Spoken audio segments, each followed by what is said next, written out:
All right, so the big question is, are car dealerships doomed? Are we going to see the direct-to-consumer model that Tesla has in place just destroy the automotive industry? I don't know. Stay tuned and let's check it out. My name is Paul Barron, and this is Tech Path. We drill down into a topic today that I think is really a big one. If you look at how car sales have transacted, disclosure, I'm a Tesla owner. Yes, I bought my car directly from Tesla, so that is something that I loved. I've been buying cars from dealers for 2 decades, and you know, there are some benefits buying from a car dealer, but there also are a lot of hazards that I feel that the car dealership and also the automotive manufacturers have just got to overcome.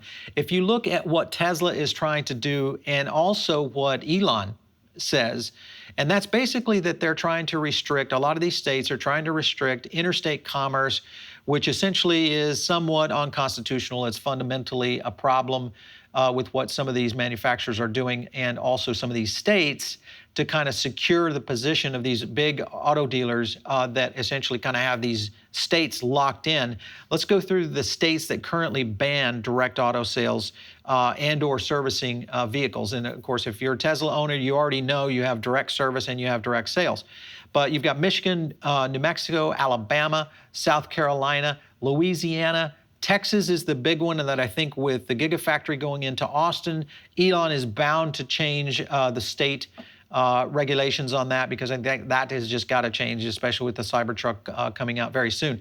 Connecticut, West Virginia, Nebraska, and then rounding up in Oklahoma. Direct sales, of course, are legal here in the state of Florida, where we are. And of course, that's a big deal when I think of how companies are going to be able to market directly, be able to cut the middleman out, and maybe go to a model that could be showroom only with a handful of vehicles for your fleet, and then your car comes in just through ordering.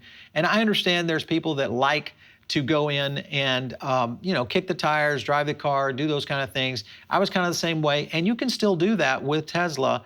You know, when the Model Y came out and I wanted to take a look at it, I moved away from Mercedes, jumped into a Model Y. I went over to the Tesla dealer and drove the car for the first time after doing all my research online, just like most of you will probably do. And that worked for me. I made my transaction directly with Tesla, and it was a perfectly smooth transaction. I can't complain about it. I have had several service, you know, instances where they came out and do a little tweak here and that, add a little feature when I put the home link on. All that comes right to your door. I cannot imagine that consumers will tolerate going in to a dealer for service much longer. But there is a survey of consumers that kind of look into this whole psyche of whether or not people said they'd be willing to buy a new car online. 60% said they would, and then 60% said they have to avoid the sales pressure, which to me was one of the bigger elements.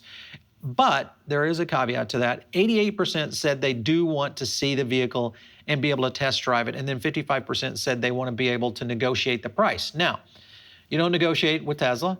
And you do get a chance to see the vehicle with a lot of their showrooms, but with Tesla not having that many showrooms, being able to populate the land and move to the next level of distribution, they're going to have to change things up to be able to get that done. Now, I don't know how they're going to go about it, but there are some opportunities, I think, for all of these dealers and manufacturers to start jumping the shark here and going direct to consumer. Ford, GM is probably, I feel, could be one of those that could do it, especially with their EV products.